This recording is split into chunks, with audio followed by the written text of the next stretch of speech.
What is Buddhist practice? Welcome back, everyone, to Mind Podcast. Any consequence must necessarily arise from an action, but not simply from a wish. Dalai Lama. Diseases cannot disappear by themselves.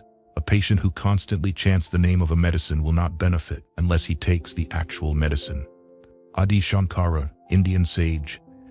The scriptures in the Dharma of the Buddha are not meant to accumulate knowledge, but to transform ourselves. The finger symbolizes the scriptures, the teachings of the Buddha, while the moon represents the truth, direct experience, and the realization of enlightenment. If we mistake the finger for the moon, we will never see the moon. Similarly, if we go to the temple and only see the monks but not the Buddha, or recognize the Buddha but do not hear his teachings, or only hear his teachings without reflecting on our own actions and mind to practice self-examination, it is just like seeing the finger but not the moon. Everything we see in the temple, from the bells and drums to the rituals, is often just form and embellishment. The teachings of the monks might just be a few lines from the scriptures, expanded upon. The scriptures seem vast, with some having hundreds of thousands of pages. The various sects and schools can be confusing to differentiate. So, what exactly is Buddhism? Where do we find the Dharma? How should we practice? Projecting our mind outward, expecting something from the outside, is completely contrary to Buddhism and the Dharma. The Dharma or Buddhism is an inner science, and the object of this science is consciousness. Striving to directly experience what this science brings about is called practice. But what should we practice? Practicing means overcoming, transforming, and developing the mind. Why do we need to overcome, transform, and develop the mind? Because the mind is the source of all disturbing emotions, all distorted thoughts, and all forms of suffering. But it is also the source of happiness, of all positive and noble qualities.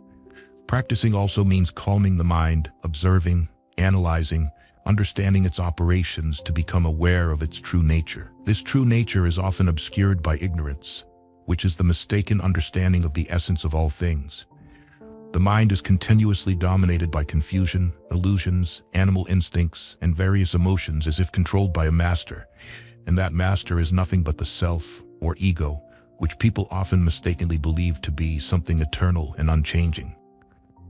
Practice consists of 3 levels or 3 different aspects: ethical conduct, shila; meditative concentration, samatha; and wisdom, prajna. Ethical conduct, also called moral conduct, means voluntarily following certain precepts with the aim of simplifying our lives, helping to regulate and control our actions. Beyond this basic purpose, ethical conduct also has higher meanings, guiding life towards the ideal of nonviolence, creating a harmonious and peaceful life, integrating with those around us and all sentient beings. In summary, moral conduct or keeping precepts means respecting and loving life, being close to, integrating with, and embracing life. Meditative concentration, also called meditation samatha, is a way to truly and fully live, living directly with the moments happening with our mind and body. Meditative concentration helps eliminate obstacles hindering the mind, such as distraction, anxiety, dullness, restlessness, fear, anger, hatred. In summary, it avoids disturbing emotions, reestablishes peace and calm for the mind. From that peace and calm, the mind will recognize its true nature and inherently increase its perceptual strength, helping us to reason and perceive the true nature of all things around us. Analyzing and reasoning to perceive the reality of all things and events is called wisdom practice. The supreme perception, or wisdom, prajna, is the understanding that transcends the manifestations in the mind, as these manifestations are merely perceptions like other senses, not understanding. Wisdom practice helps perceive the impermanent nature of all phenomena, recognizing their non-self nature, understanding that all phenomena, including the self, do not contain any inherent or intrinsic existence. These 3 practices can be viewed as different levels, like education in school, from primary to secondary, then to university. However, in reality, these 3 levels of practice are more flexible and can be practiced simultaneously. It is important to understand that without a pure body, honest speech, and a virtuous mind, one cannot practice meditative concentration. Without a peaceful mind free from disturbing emotions, one cannot develop wisdom. Finally, practice requires a strength to drive and sustain it. The source of energy providing the necessary strength for practice is compassion. Compassion is always the motivation for every gesture, word, and thought of ours, the most sacred and essential force to unify all actions aimed at achieving results in practice. Ethical conduct. Observing ethical conduct regulates life, moderates certain physical actions, controls speech, and proactively manages thoughts, revealing a demeanor of peace and relaxation. When others see a person practicing ethical conduct, they will immediately notice the calm and friendly demeanor of that individual. Observing precepts is not about suppressing impulses or restraining instincts related to the body and mind, but rather placing oneself in positive emotions, such as love and care for others, without causing harm to any living being. Monastics must choose a disciplined lifestyle. Celibacy, not staying in one place for long, choosing simplicity and frugality. Besides these rules, there are hundreds of other precepts recorded in the scriptures that monastics must follow. These precepts are not meant to bind them, but to help them free themselves from the entanglements and competitive life of the secular world, and most importantly, to avoid mental disturbances. Lay people, on the other hand, should at least observe the 5 basic precepts: not killing, not stealing, not engaging in sexual misconduct, not lying, and not using intoxicants that cause drunkenness and addiction, while also striving to observe additional precepts. Observing precepts is a voluntary, natural, gentle, and calm action, but it also requires determination and a great deal of willpower to abandon harmful, selfish, and malicious habits that are the source of disturbing emotions and suffering. Ethical conduct or observing precepts is a way to gradually become accustomed to a virtuous lifestyle, nonviolence, awareness of one's responsibility to society and the environment, and letting go of ordinary attachments to choose clarity and lightness for the mind. Those who observe precepts create an atmosphere of peace around them. The Indian sage Ramana Maharshi, 1879 to 1950, said, "Reforming oneself is reforming the whole world. The sun shines naturally. It does not seek to change anyone. Because it radiates, the entire world is flooded with light. Reforming oneself is a way to bring light to this world." Thus, observing precepts is not just for oneself, but for those around us. Understanding this, observing precepts becomes an act of compassion, love, and generosity, an altruistic act as natural as our breath, like the red blood circulating in our veins. Observing precepts by respecting prohibitive actions is relatively easy, thanks to the natural disposition to distinguish right from wrong, or due to the fear of acquiring negative karma. However, observing precepts also has a more refined level when one understands the profound meaning of these precepts. For instance, we do not kill, but we also need to love life and see the life of all beings as our happiness. We do not covet others' possessions, but we should rejoice in others' wealth and well-being.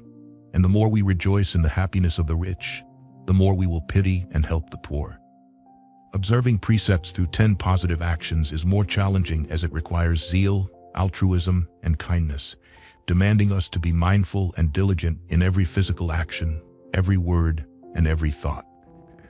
The refined level of precepts will directly lead to positive actions, such as not killing helps us see the happiness of all beings, not stealing helps us love the poor, not engaging in sexual misconduct helps us love the poor who have to sell themselves, not deceiving and exploiting the naive and weak. The refined level of the 10 positive actions is compassion for people. Looking further is love for humanity, and higher still is boundless compassion for all sentient beings. Meditation practice, samatha. Terminological aspect: meditation practice, or samatha, is a form of training that many people misunderstand or grasp only vaguely. Therefore, it is essential to define clearly what meditation is. Many have never meditated but want to know what it is, and many who do meditate wonder why they do it. Terminologically, there are many inaccurate terms. Meditation, in a broad sense, is called bhavana in Sanskrit, which means training or cultivation. However, people often confuse meditation with dhyana, which means concentration or single-pointed focus. They also confuse meditation with samatha, which means calm or tranquility of the mind. It's important to note that dhyana and samatha are often used interchangeably, but that is another issue. In summary, samatha practice is about training the mind to be peaceful and balanced. The term meditation is translated into Western languages as meditation. If understood in the common sense of the word, meaning reflection or contemplation, it is incorrect. However, if we look at the root of the word in Latin, we find that meditation comes from medeor, which means to care for. From medeor comes the word medico, which means to heal. If we understand meditation as a way to heal the mind, it is not entirely wrong. Meaning of meditation practice. Meditation in general, or samatha practice specifically, is not a method to reach a state of mind isolated from the external world, the environment, or external reality. The stillness of the body and relaxation of inner tension do not mean making the mind numb. Meditation does not mean sinking into a state of unconsciousness, unawareness, hypnosis, mental stupor, or losing thought and clarity. Nor is it an act of sitting cross-legged to fight against various thoughts and disturbing emotions that appear in the mind. So what is meditation or samatha practice? It is a means to correctly and accurately perceive our sensations, thoughts, and their relationship with the surrounding environment. It should be understood that Buddhism views the mind as a sensory organ, on par with other sensory organs, with thoughts being perceptions arising from this sensory organ, called the mind. In general terms, meditation or samatha practice is about living with the experiences and perceptions of the natural state of mind and body, free from all troubles and disturbing influences. Practicing in this way means simplifying the activities of the mind and all perceptions, being aware but without expectation, without a specific purpose, without calculation. If understood in this way, meditation when sitting still or meditation while active is not much different. The goal is to simplify all activities and thoughts. But what does simplification mean? In the Agama Sutra, the Buddha taught, in each person there are 5 thieves dragging them into a degraded life. What are these 5 thieves? 1. Form. 2. Sensation. 3. Perception. 4. Formation. 5. Consciousness. People are always preoccupied with these 5 kinds of sensations. Form, including external phenomena and mental constructs, is perceived by the senses. Perception gives rise to formation. Formation turns into consciousness. And the mind clings to these formations or consciousness, mistaking them for the self or ego, which is the source of all disturbances. Thus, simplification means not allowing the above process to complete its cycle of entanglement, stopping the thieves from rampaging and disturbing. Practically, when we sit in meditation, we hear surrounding sounds, we recognize there is sound, and that's it. But we do not allow the sound, which could be someone's cough, a car passing by, music playing, to create a formation, meaning the sound does not make us annoyed or pleased. When someone speaks, we hear the voice but do not differentiate whether it is soft or harsh, what the meaning of the words is, who they are talking to, whether they are praising or mocking someone. Not differentiating means we do not interpret, not allowing the voice to create a formation.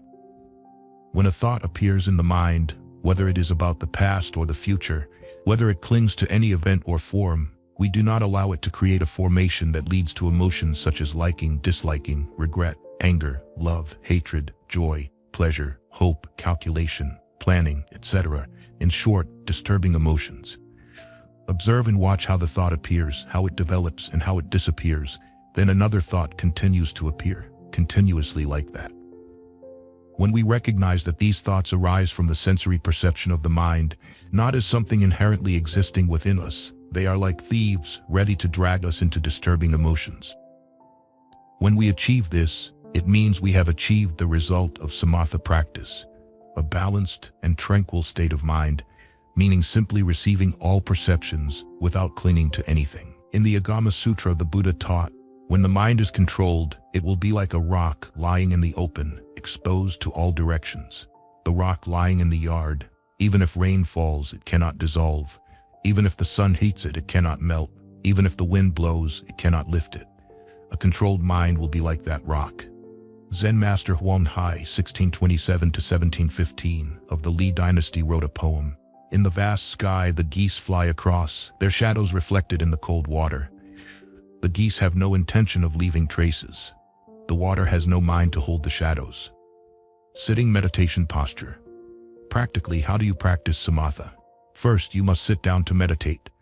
Once accustomed, you can meditate at any time, while walking, standing, eating, or working. The sitting posture in meditation is crucial as it is the result of thousands of years of experience, helping the body remain still for a long time without much effort. Why keep the body still? Because the body is relatively easy to control, but if we cannot control the body, how can we grasp the mind that is always jumping and changing? The body and mind are closely related. Keeping the body still and balanced will help subdue the mind and bring peace more easily. The meditation posture is summarized in 7 points. 1. Sit on a cushion called a zafu, cross-legged in the full lotus position, 1 foot on top of the opposite thigh. If not possible, sit in the half lotus position, 1 foot on the opposite thigh. Comfort is crucial. If feeling sore or numb, you can switch sides. 2. Keep the spine straight. The lower back may arch slightly forward, helping the abdomen not to be compressed and the diaphragm to stretch. The slight arch in the lower back also helps the shoulders relax. 3. Spread the shoulders straight to open the chest. Keep the shoulders natural, not hunched or sagging. 4. Place the hands in front of the abdomen, on the legs, with the back of the right hand on the left palm, and the thumbs lightly touching each other. In Zen Buddhism, place the right hand underneath and the left hand on top, the thumbs touching to form a circle with the index fingers. The Dalai Lama advises placing the left hand underneath as more effective. 5. Slightly lower the head to keep the neck straight. 6. Keep the mouth, jaw, and tongue natural, with the tongue touching the roof of the mouth and the tip of the tongue touching the teeth. 7. Open the eyes slightly, looking forward and slightly downward at a distance of about 3 meters on the ground. Look vaguely, not focusing on external objects, but inward to observe the mind's movements. If the eyelids automatically droop, keep them as they are, not forcing them to remain open. While meditating, be fully awake. Observe the breath and the thoughts continuously appearing and changing in the mind, always vigilant to maintain the correct sitting posture, not slouching, sagging shoulders, or forgetting to keep the thumbs touching, and most importantly, not dozing off. The buttocks and knees firmly touch the ground, as solid as a mountain, with the center of gravity rooted in the earth. The spine straightens, extending into space while focusing on the breath to integrate with life. Cross the legs to demonstrate the determination to remain still and cultivate the strength of non-violence. Sitting like this creates peace, openness, and non-attachment for the mind. But what is the purpose of achieving this state? Meditation is not unique to Buddhism. Some non-Buddhist traditions also practice meditation to achieve balance and clarity of mind, stopping there. Buddhists must look further. Meditation in Buddhism is not about sitting to find balance and happiness for oneself, but sitting for the peace of all beings. Creating peace and clarity of mind to perceive the true nature of all phenomena, seeing the ultimate and supreme nature of reality to achieve enlightenment, aiming to help and guide all beings more effectively.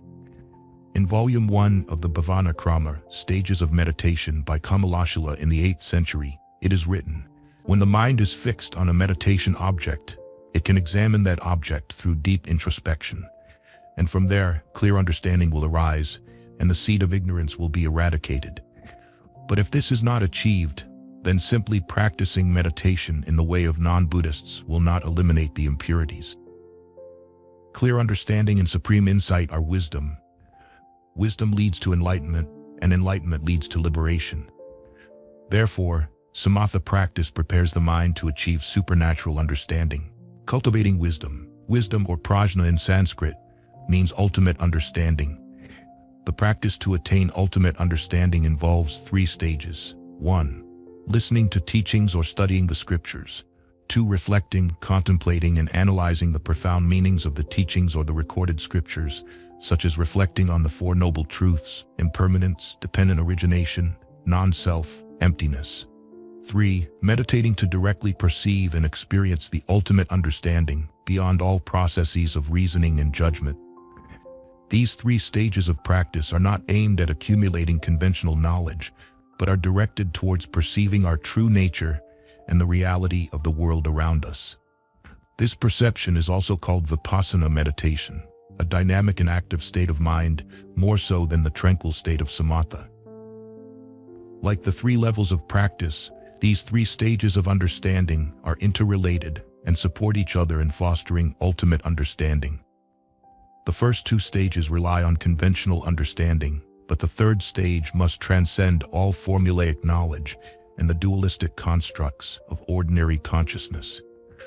The third stage relies on intuition and the tranquility of the mind, brought about by meditation to perceive our true nature and the essence of the universe. Some individuals with a high level of concentration may proceed directly from samatha practice to direct perception of the nature of all things, bypassing the first two stages. This is also the method of practice in Zen Buddhism, and particularly in the Zen school. However, achieving this is very difficult, so it is better to rely on study and reflection to support perception. Many people who attempt direct perception through meditation without study and reflection often become confused and abandon their practice. Conventional knowledge and ultimate understanding. The above section mentions conventional knowledge and understanding that transcends the dualistic constructs of consciousness. What do these concepts mean? In everyday life, we express, dialogue, reflect, reason, think, even in scientific and philosophical terms based on conventions. Without conventions, there can be no language and no understanding.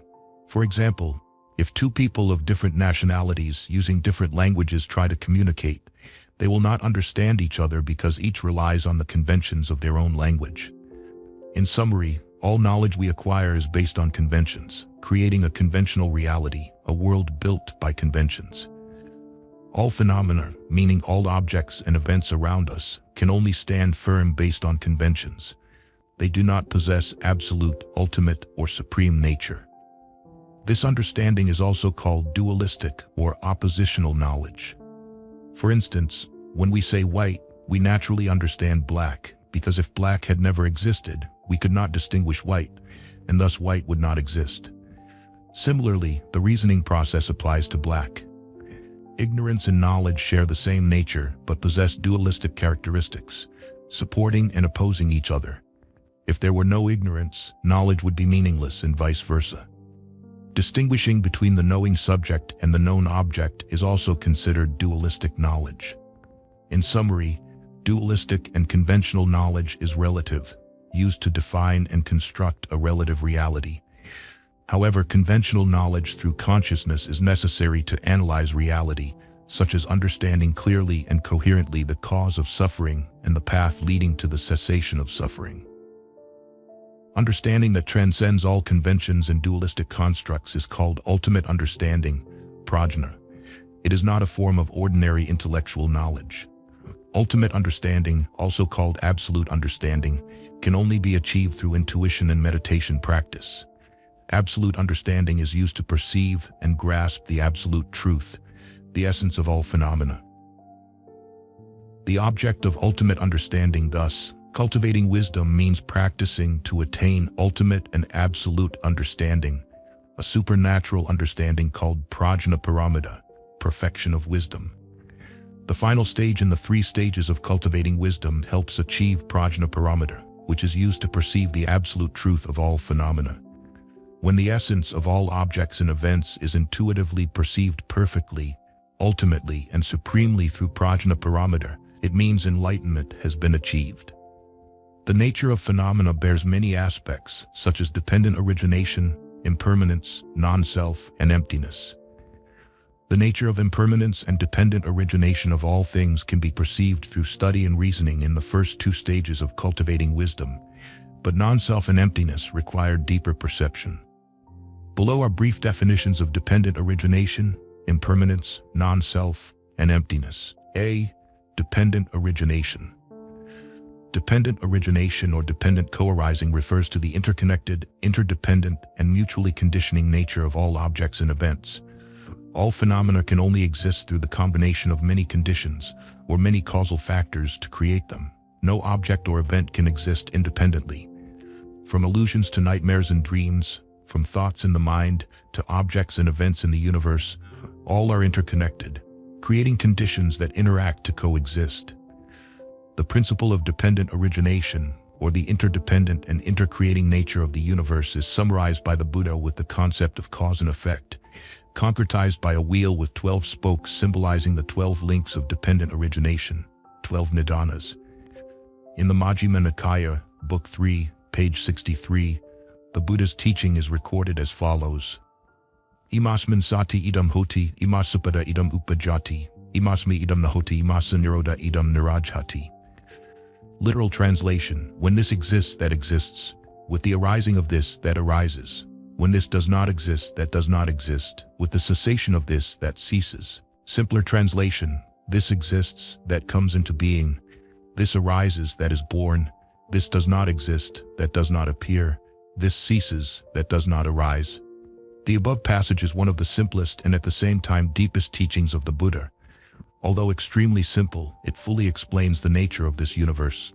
Western scientists and philosophers are deeply impressed by the profound meaning contained in this simple statement by the Buddha. Impermanence.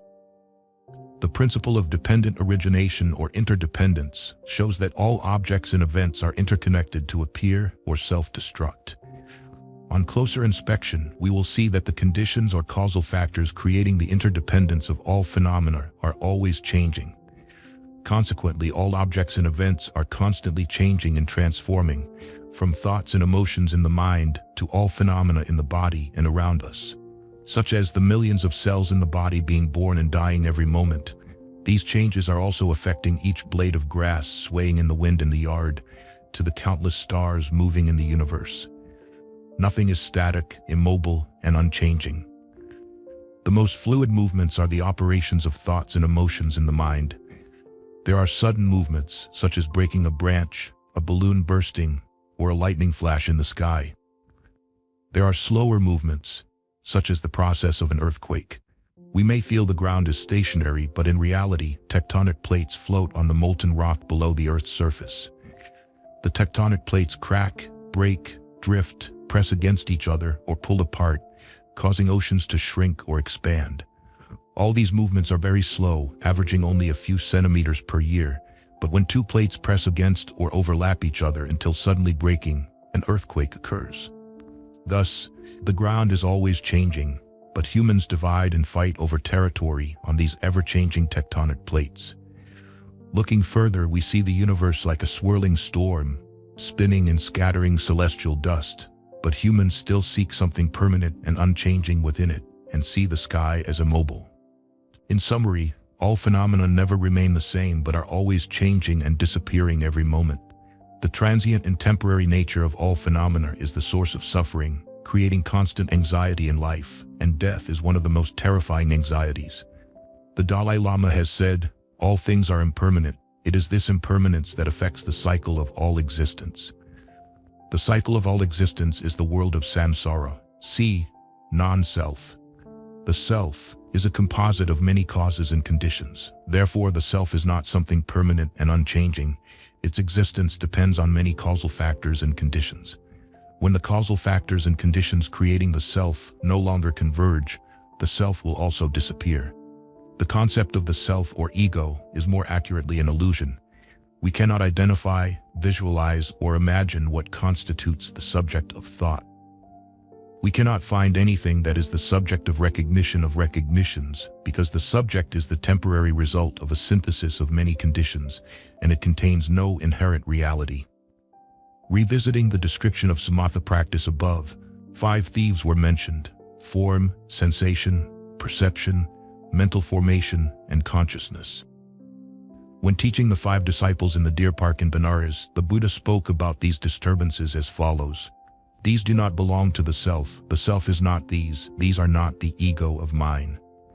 The original Chinese scriptures call these 5 aggregates: form, sensation, perception, mental formation, and consciousness, creating the illusion of self or ego. D. Emptiness. In the Diamond Sutra, the Buddha said, like stars in the sky, like flies buzzing around, or sparks of a lamp, like a magical illusion, a dewdrop or a bubble, like a dream, a flash of lightning, or a cloud, see all conditioned phenomena as such. The Buddha taught that all phenomena we perceive do not contain any inherent reality. They exist only within the framework of a reality we assign to them and consider objective. All objects and events, including the self or ego, do not possess any inherent, objective, or autonomous existence. They do not exist on their own. They exist through the process of cause and effect within the overarching network of interdependence and co-arising phenomena. All phenomena do not possess individual characteristics, do not contain any inherent nature, and do not have an independent status. They always depend on other conditions to exist. Their true nature is merely an illusion, unreal, simply names we assign to them, or in other words, they are constructs of the mind. The Buddha said, "Forms in all objects are merely designations. These designations are their nature." The Buddha's words in the Prajnaparamita Sutra, Subhuti, the Tathagata says that the particles of dust are not real. They are simply called particles of dust. The Tathagata says that the universe is not real, but it is simply called the universe. The Buddha's words in the Diamond Sutra. In summary, all phenomena on the ultimate level are not real, do not possess any permanent and eternal essence, and exist only on the level of relative truth, a truth based on dualistic and conventional understanding. On the level of absolute truth, they are emptiness, shunyata. The concept of emptiness applies to all phenomena, dharma shunyata, and even to humans, pugala shunyata. Nagarjuna said, "The aggregates are not the self, the aggregates are not in the self. The self is not in the aggregates, but the self also does not exist without the aggregates." Zen Master Senkan, 6th century, the third patriarch of Chinese Zen Buddhism, said, "Objects are objects because they are mind. The mind is mind because they are objects. If we want to distinguish them as this or that, from the beginning they are just empty." Emptiness is a unique concept in Buddhism. Outside of Buddhism, no philosophy or science has recognized and pointed out this truth of reality. Here are some quotes from famous scientists that somewhat relate to the concept of emptiness. "We do not observe nature itself, but nature exposed to our method of questioning." Werner Heisenberg, 1901 to 1976, Nobel Prize in Physics, 1932. "This means the observed reality depends on the method, which is our subjective and conventional understanding. This reality is not the nature's essence. An independent reality cannot be assigned to any phenomenon, nor to any arrangement of observation." Niels Bohr, 1885 to 1962, Nobel Prize in Physics, 1922. This statement goes even further. All phenomena, including methods and results measured by scientific instruments, do not contain any inherent reality. Finally, it should be emphasized that concepts such as interdependence, dependent origination, impermanence, non-self, and emptiness are not independent concepts. They are merely aspects or distinct characteristics of reality. A phenomenon is interdependent because it is subject to the law of cause and effect, so it is always changing and impermanent. Because it is impermanent, it is not real. Its ultimate nature is non-self. Non-self means emptiness. The concept of emptiness is not a unique perspective of the mind, and it certainly is not a lofty ideal that practitioners must achieve. It is merely a means to help the mind develop understanding, to perceive the ultimate nature of reality, or in other words, to see the true essence of all phenomena. This perception is called wisdom or liberation. However, the scriptures say that only the Buddha can directly and simultaneously see both relative and absolute truths. Our perception still contains some entanglements in analysis, reasoning, and dualism, so practice must be persistent and long-lasting throughout the three immeasurable periods. Conclusion: this article aims to provide an overview of the stages of Buddhist practice and offer some definitions. To go further, that is, to truly practice, one must study the scriptures or learn from good and genuine teachers, and most importantly, put into practice what has been learned. For ethical conduct, Shila, one can learn more about the Noble Eightfold Path and the 6 paramitas. To practice concentration, samatha, long-term meditation practice is necessary. To cultivate wisdom, prajna, a solid understanding of the Buddha's teachings, a tranquil mind, and the power of reasoning and intuitive perception are required. Buddhism is an active faith, meaning it requires practice, and this practice is personal. The Buddhas do not give us anything ready-made. We must seek liberation ourselves. Practicing helps achieve 3 most precious abilities: compassion, purity, and wisdom. Perfecting ethical conduct leads to boundless compassion. Perfecting concentration brings clarity to the mind. Perfecting wisdom leads to supernatural understanding and liberation. Even if one earns a PhD in Buddhist philosophy, it does not mean one has eradicated ignorance. It merely means accumulating more dualistic, formulaic, and conventional knowledge. Even if one chants scriptures for decades, it does not mean one has achieved mindfulness and enlightenment. Even if one prays for the well-being and transcendence of countless people, it does not mean one has achieved personal liberation. In Buddhism, the essential and necessary practice is to transform one's own mind.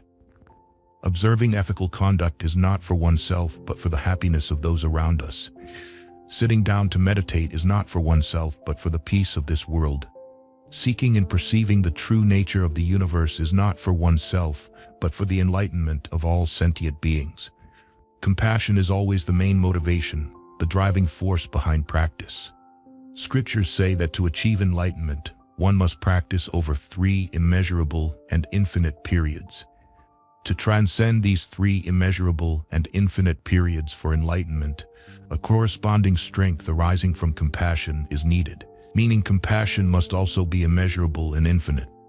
The Dalai Lama has said, "A teacher should only speak of what he knows," meaning his own experiences. If what he teaches is only theoretical for him, you are better off looking it up in a book. It saves time. Apart from some goodwill and enthusiasm, I do not claim to have attained any particular experience. What is presented in this article is merely a collection from books, simplified for easier understanding with a few quotes I consider as exquisite offerings to the reader, respectfully like a ready meal. Let me end this article with a quote from Zen Master Dogen, 1200 to 1253. "Is there any jewel that naturally becomes radiant? Is there anyone who naturally succeeds just by having an idea? The jewel must be polished. A person needs to train. Always maintain humility and never loosen your practice." Hello everyone. Welcome to Mind Podcast Buddhism. Today, we will talk about the topic, suffering and happiness. In our discussion, we'll explore how our actions and mindset shape our experiences of joy and sorrow, both in this life and beyond.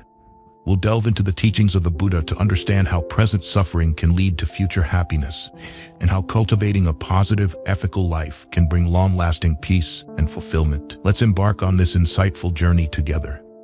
Suffering and happiness. The Buddha outlines 4 scenarios of suffering and happiness that are entirely dependent on the mental tendencies and actions of each individual, according to the timelines of the present and future. He uses these 4 scenarios to establish faith in the law of cause and effect and the value of behavior in daily life. This discourse indirectly answers the question, why do many bad or evil actions not immediately result in negative consequences, while many good deeds seem to bring about misfortune? Some people confuse good and bad, right and wrong, leading them to lose faith and abandon the ethical path they once followed, thinking that karma is something predestined by a deity or some divine being. This misconception causes people to lose their direction and sometimes diminishes their moral character and their inclination toward virtuous living, which they have cultivated over many years. The concept of Dharma practice in the middle-length discourses, particularly in this sutra translated from Pali as Dhammasamadana, can be misunderstood if translated literally from the Chinese versions as methods of Dharma practice. This concept should be understood simply as 4 efforts. Efforts for beneficial living and efforts for any virtue. These efforts lead to results. In other words, the essence of the results lies in the nature of the effort. Each effort reveals the essence of a different type of cause and effect, and the timing of these effects. There are many different perspectives when discussing suffering and happiness. We can temporarily categorize them into 3 viewpoints on karma. One perspective holds that suffering and joy are matters of perception. If we think something is suffering, it becomes suffering. If we perceive it as joy, it becomes joy. Suffering and joy have no clear measure or balance and depend on individual perspectives, culture, customs, communities, or different governments. Placing the value of suffering and joy on the foundation of perception has both advantages and disadvantages. The advantage is that if a person has an optimistic and life-loving nature, they will not see life's events as misfortunes, but as challenges, necessary conditions for developing virtue, resilience, and special abilities, making them stronger. This perspective turns difficult life circumstances into benefits and misfortunes into happiness. For example, many Buddhists feel conflicted when their children express a desire to become monks. Instead of supporting them, they dissuade them, saying, "Why become a monk? It's so hard in the temple. Is your life over that you want to live in a temple?" Some even cite stories they've heard about monks who lacked resolve and abandoned monastic life due to minor adversities. Hearing such stories, many lose faith and their noble ideals, believing that being a monk is suffering, rather than monastic life is bliss, and thus do not allow their children to pursue it. The disadvantage of viewing suffering and joy as personal perceptions lies in setting criteria for suffering based on a lack of enjoyment, inability to do what one pleases, and having to adhere to ethical, spiritual, and transformative practice. Those with this perspective feel they are experiencing great suffering. Everyone has limits, and achieving perfection requires the support of ethical living, precepts, body-mind discipline, and guidance from those who have gone before. This perspective makes people feel happy whenever they receive advice because they understand they cannot see themselves, just as a mirror cannot reflect its own image. Therefore, they do not feel hurt or resentful when receiving sincere advice. This is one way of understanding suffering and joy. A family consisting of a husband, wife, and a son lived happily. One morning, the husband woke up to find his son eating breakfast alone while his wife was out. He groggily felt around and found a letter. After rubbing his eyes, he read it. "Dear, have breakfast. I'm going to the market. Have a nice morning." The husband was surprised by his wife's unusually caring gesture. Looking around, he saw freshly ironed clothes, polished shoes, and an unusually tidy house. He struggled to remember what happened last night, but couldn't because he was too drunk. He asked his son, who recounted, "Last night you came home drunk, vomiting and breaking things. Mom had to help you to bed. When she was taking care of you and changing your clothes, you pushed her away and said, 'Please, stay away, I have a wife.'" The husband then understood that his wife must have felt immense happiness hearing those sincere words from his heart, spoken in a drunken state. Although she knew about his drinking habit, which could cause suffering in many families, she felt truly happy in this situation. In this scenario, the wife's perception of happiness is personal. She strives to maintain a faithful family, even though true happiness may be limited due to a lack of shared emotions between husband and wife and insufficient care for their child. The husband seeks his happiness in his drinking buddies, considering family responsibilities a burden. This misguided perception of suffering and joy leads to a loss of direction for many. Meanwhile, as a devoted wife and mother, she overlooks his vices because her greatest happiness is his faithfulness. This personal view of happiness can sometimes force people into situations with no choices left, comforting themselves that they are still luckier than others in worse situations. This self-consolation can be a therapeutic method to attain temporary peace or happiness, but is not true happiness. Happiness through experience. Some believe that happiness can be expressed through experiences. Speaking of experience refers to something personal. Only those in that situation can truly understand its nature. Buddhism describes, just as someone drinking water knows whether it is hot or cold and to what extent, others cannot feel the same essence of that heat or cold. The notion of suffering and happiness falls under this experiential category. Naturally, it carries a subjective element, as it depends on the individual's perspective, and the value of that perspective influences people to a limited extent. However, Buddhist scriptures, especially the Na Tien Te Keo Sutra, clearly state it is not always necessary to go through an experience to gain knowledge about a particular matter. People can use methods of deduction, induction, analogy, and synthesis to understand an event quite accurately as if they were involved.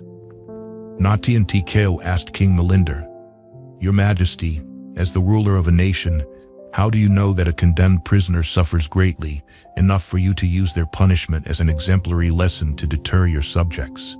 What gives you this perspective?" The king replied, "Venerable sir, when a condemned prisoner is brought to the court, and the executioner's sword touches their neck, we observe that the person's eyes close, and they muster all their strength to push away and deny the existing pain. When the sword completes its path and the head falls from the body, death begins to manifest, and we see the body convulsing, sometimes clinging to the stocks, the table, or the chair to transfer the pain to anything nearby. This proves that the prisoner releases their pain through expressions of screaming, closed eyes, grimacing, and convulsing, and by clinging to something, allowing the observer to ascertain the suffering occurring in their emotions. The Venerable Natian explained, "Similarly, Your Majesty, a person who attains happiness will feel the quality of nirvana.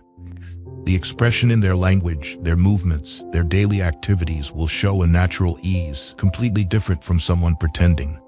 The happiness of nirvana and its serene quality must be expressed naturally, without any effort or pretense. Therefore, an experienced observer can discern whether a monk or practitioner has truly attained a state of peace. By observing their language, movements, daily interactions, especially when they are unaware they are being watched, one can tell. The essence of happiness and suffering, if considered purely from an experiential perspective, is not entirely accurate. There are aspects related to intuitive judgment, observable through sight, thought, or based on the expressions of language or body movements. One can deduce, infer, and synthesize to conclude whether a person is happy or sad. For instance, when a football player scores a goal, thousands of people clap and cheer. Globally, those watching on television also rejoice, with some even hugging their TV sets. These expressions lead to a simple conclusion that they are happy. Conversely, those who do not support the scoring team will feel sadness. Joy and sorrow appear on faces at the same time, in the same stadium, even within the same household between family members, if they have different views on support. Suffering belongs to emotions, and joy also belongs to emotions. Speaking of emotions includes the inertia of karma, culture, customs, and personal life. It is a combination of experiential aspects, perceptions, and general rules of deduction, inference, and synthesis. Thus, Buddhism assesses the nature of suffering and joy based on emotional currents. If using a mathematical model, emotions can be represented as a sine wave with a wavy curve. When the sine wave reaches its peak, it temporarily represents the nature of joy. When it dips to its lowest point, it represents suffering. The nature of this sine wave of emotional suffering and joy is always variable and never constant. This continuous change makes people constantly chase it without ever catching up if they are inclined to depend on it. Affirming the nature of suffering and joy as tied to emotions helps practitioners avoid relying on emotions, as emotions depend heavily on conditions, environment, circumstances, relationships, weather, and climate. These factors create favorable or unfavorable conditions, making emotions in the same situation sometimes joyful, sometimes sorrowful. Many practitioners think that participating in a competition is a joy because they are confident after achieving high marks in district-level competitions a month earlier. Others enter the competition with the desire to win first place and bring honor to their temple, class, or teacher. Unfavorable results cause disappointment and avoidance. Some contestants, knowing their test results will be inaccurate due to the sheer volume of entries, gather to discuss and judge the difficulty and traps of the test. Speculations arise about younger students outperforming those who have studied Buddhism for 5 to 10 years, possibly due to some external support. Numerous comments and assessments arise around the competition, leading to feelings of suffering and joy. If contestants view the competition as an opportunity to experience and refine their Buddhist knowledge, aiming to apply it practically, the results, whether high or low, do not bother them. They focus on understanding why they answered incorrectly, seeing it as a chance to learn new knowledge. This progressive attitude in studying makes results secondary. Hence, high scores do not make them overly happy, and unsatisfactory scores do not dishearten them. This attitude helps them master their emotions. I hope that all participants in competitions adopt this mindset, as luck plays a significant role in exams. Each examiner has a unique scoring system, and multiple examiners result in varied grading styles. Furthermore, Buddhist examination rooms often do not meet standard requirements due to limited facilities, making it easy for examinees to cheat. Despite these limitations, organizing such competitions is seen by the organizing committee as a way to revive the spirit of learning among Buddhists, which had been dormant for decades.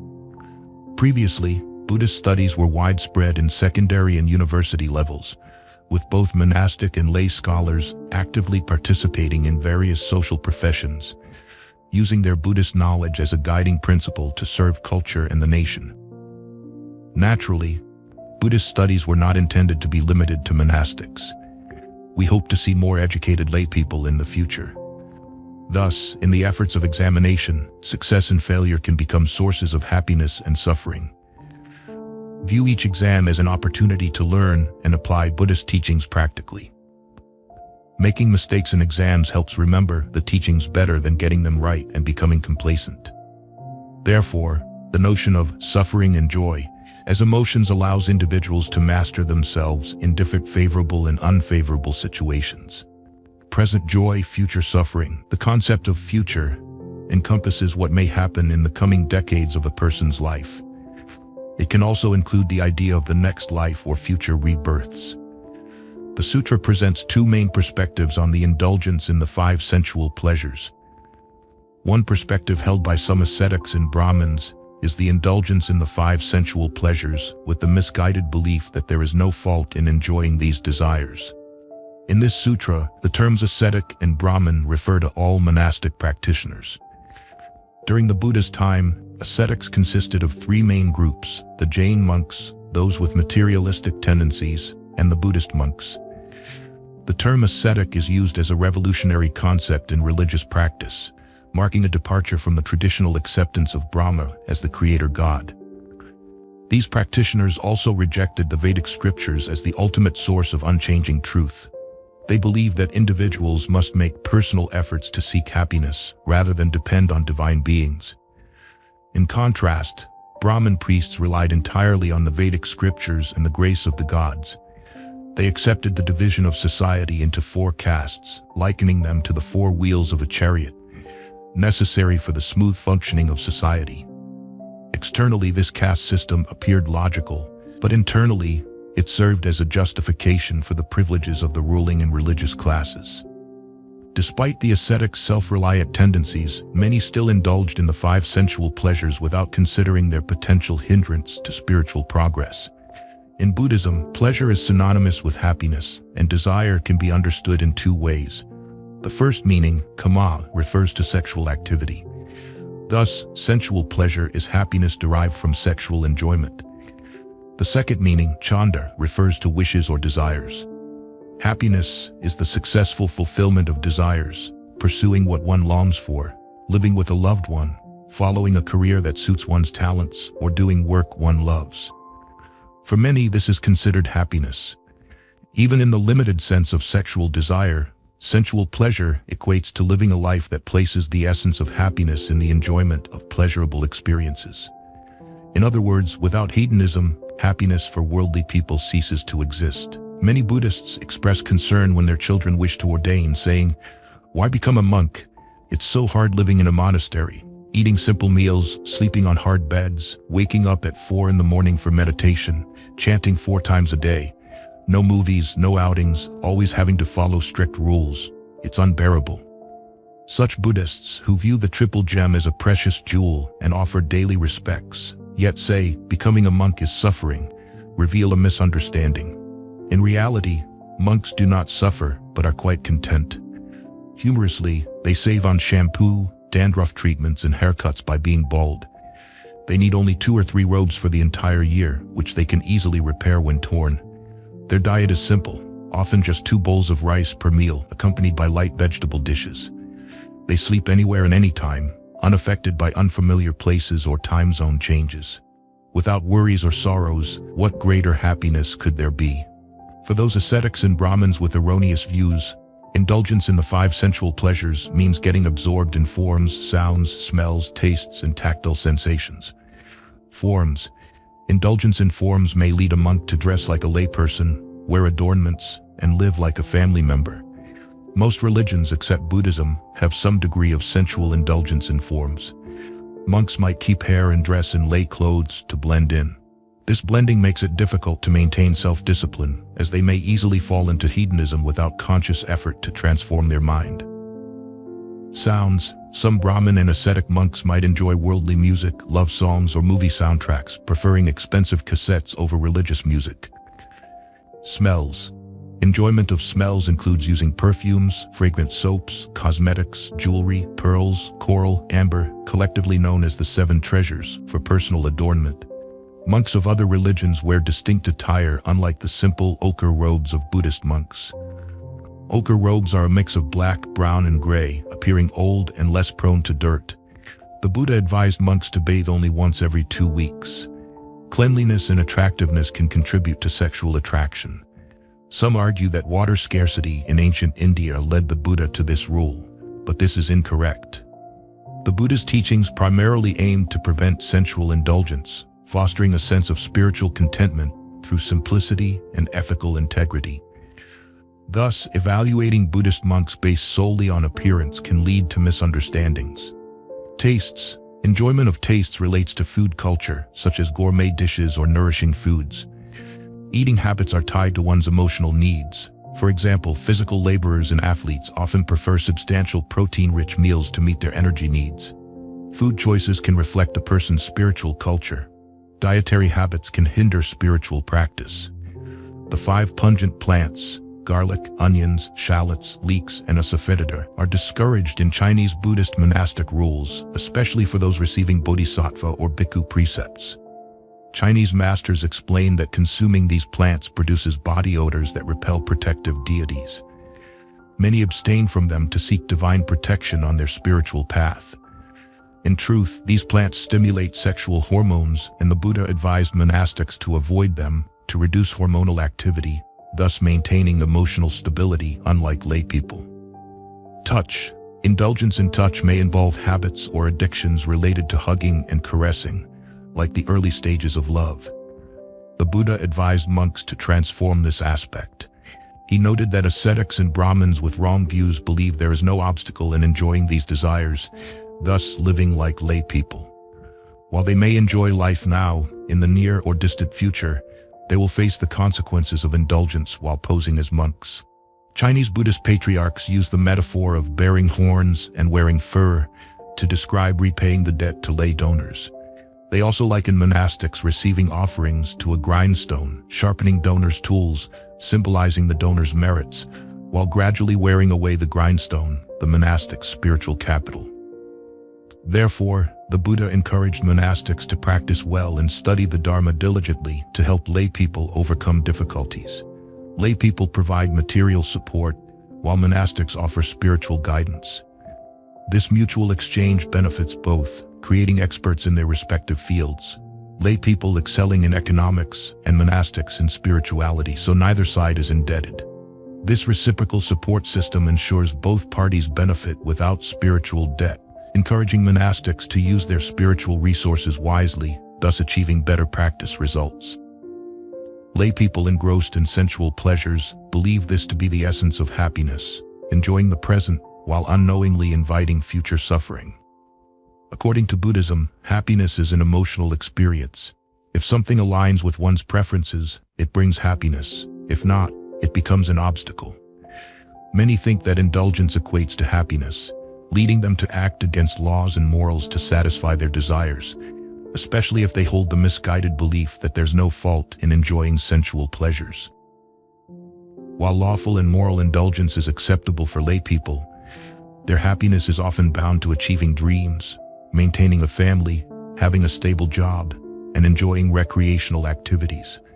Sensual enjoyment is not only permissible but seen as essential for them.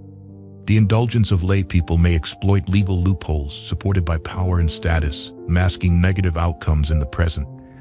This discrepancy leads many to question why the unjust seem happy while the righteous suffer. They fail to recognize that karma depends heavily on conditions. In such cases, positive conditions temporarily mask negative deeds, which may manifest in future lives or later stages of this life when merits are exhausted. The 2006 coup in Bangkok, which ousted Prime Minister Thaksin while he attended a UN meeting in New York, forced him and his ministers into exile. Analyzing this from a karmic perspective aligns with the principle of present joy, future suffering. The coup stemmed from Thaksin's evasion of taxes on a nearly $2 billion sale to a Singaporean company. When opposition parties exposed this, the public revolted against him, leading to the political crisis from 2005 to 2006, culminating in the coup. While in power, a leader's mistakes might be covered up, with even the Supreme Court hesitating to intervene. However, once their influence wanes, their past errors resurface, and they must face legal consequences. Butchers, earning well for decades, often suffer severe hallucinations in old age, haunted by the animals they killed. These delusions, filled with the cries and images of the slaughtered animals seeking revenge, lead to profound suffering. Many butchers mimic the sounds of animals they once killed, reflecting their deep-seated karmic repercussions. Ultimately, when negative karma peaks, they bear the full brunt of their past actions. Some actions yield results only in later life or future rebirths. The Buddha addressed this hesitation directly, explaining why the virtuous might not see immediate rewards, while the wicked seem to prosper temporarily. Present suffering, future suffering. The text outlines that many practitioners undergo self-inflicted suffering in this life and continue to experience suffering in future lives. The Buddha presents two cases. 1. Practitioners who follow the practice of asceticism. They do not wear clothes and endure the extreme weather conditions of northern India. In winter, temperatures can drop to 0 degrees Celsius, and in summer, they can range from 43 degrees Celsius to 47 degrees Celsius. These practitioners do not use any means to cool or warm themselves, believing that returning to a primitive state will help them attain happiness and reflect the true nature of humans. They think that all forms of clothing and behavior lead to indulgence in sensual pleasures. The essence of these ascetic practitioners is their serious dedication. They are not concerned with sensory pleasures or worldly happiness. They seek higher spiritual values. However, unfortunately, they follow a misguided method, subjecting their bodies to self-torment for many years. The Buddha noted, this does not demonstrate compassion for the body. During cold seasons at 5 in the morning, these naked ascetics would bathe in the Ganges River, hoping to wash away the impurities of the world. Instead of cleansing impurities, they often contracted diseases like arthritis and other serious illnesses. In India, the tradition of naked asceticism still exists. Practitioners believe this method is correct. The Buddha stated, anyone who practices such severe asceticism throughout their life will be reborn in poverty. The results of one's actions match the nature of those actions. If one practices the behavior of a cow, they will be reborn as a cow. If one practices the behavior of a dog, they will be reborn as a dog. If someone does not speak, the worst outcome is muteness. Buddhists should not practice silence in the sense of not speaking at all. Having a mouth is to speak truthfully, to declare beneficial things, to spread useful knowledge, and to encourage others to rise from suffering. The Buddha's 49 years of teaching were 49 years of speaking. He delivered tens of thousands of sutras. No other spiritual teacher has spoken as much because he saw that humans have superior communicative abilities compared to other animals. Of course, when beginning to practice meditation, people tend to live in seclusion, reducing social interaction and language use significantly during the practice period. In Buddhism, suffering and pain should not lead to gossip, criticism, or division. The Buddha said that doing so is like bringing fire to one's home and burning the peace and happiness of others. One should calmly find the root of the problem to transform it.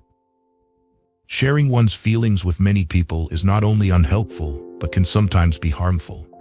Of course, sharing with close friends can help overcome suffering. Today, psychological counseling services are very useful. We can share our problems with the assurance that they have confidentiality policies and pledges to protect the privacy of their clients. Unrestrainedly sharing personal issues can lead to unnecessary complications and stress. Those who live with wrong views and wrong precepts. Wrong views include misconceptions about the nature of cause and effect, the nature of life, failing to see the connection to impermanence, non-self, or believing the universe was created by a god and that human existence is a predetermined fate. All fatalistic, random, and causeless views are considered wrong views. Practices of those with wrong views are called wrong precepts. Precepts are ethical practices. When these practices do not lead to happiness, such as practicing naked asceticism, adopting animal behaviors, practicing silence, or engaging in superstitious and animistic worship, e.g. sun worship, fire worship, snake worship, cow worship, and totem worship, they fall under wrong views and wrong precepts. In 2006, Global News reported that the leader of a new religious sect in Japan was sentenced to death. This leader believed that the end of the world was near and encouraged people to commit suicide to find happiness. He once visited a house with 12 members, and after he left, all 12 members burned the house down and committed suicide. This wave of suicides became severe over a decade. In 2006, he was sentenced to death, highlighting how wrong views lead to wrong actions, resulting in suffering.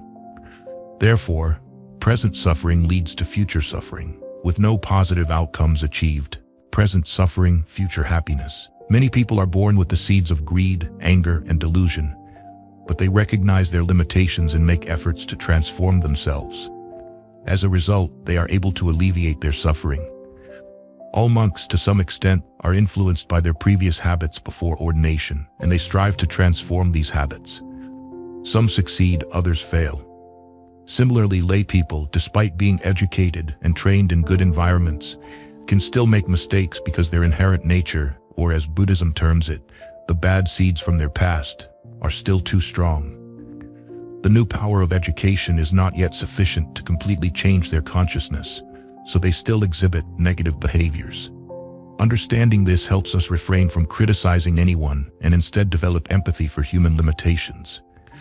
As long as one is still an ordinary person, mistakes and limitations are inherent traits. In the present, those who are not as successful as others in certain areas should strive hard without feeling discouraged, jealous, or inferior. Strive diligently and work hard, and the results will be as desired. Inferiority and self-doubt only stifle potential. Jealousy and envy diminish one's blessings. A jealous person's face can never look beautiful. They always appear older than their age because their mind is weighed down by constant pain. In the tendency of present suffering, future happiness, the law of cause and effect unfolds over time. Good seeds sown in the present may take 30 years or many lifetimes to bear fruit. The speed at which they bear fruit depends greatly on conditions. A lifetime of doing good, but with a past full of wrongdoings, leaves many bad seeds. The good deeds have not yet had the chance to bear fruit. In the Anguttara Nikaya, the Buddha gives an analogy. If we stir a spoonful of sugar into a small glass of water, the water tastes very sweet. The same spoonful of sugar in a basin of water, with a volume 100 times greater than the glass, will not make the water taste as sweet. At best, it will be mildly sweet. If we stir the spoonful of sugar into the ocean's saltiness will completely overpower the sweetness of the sugar.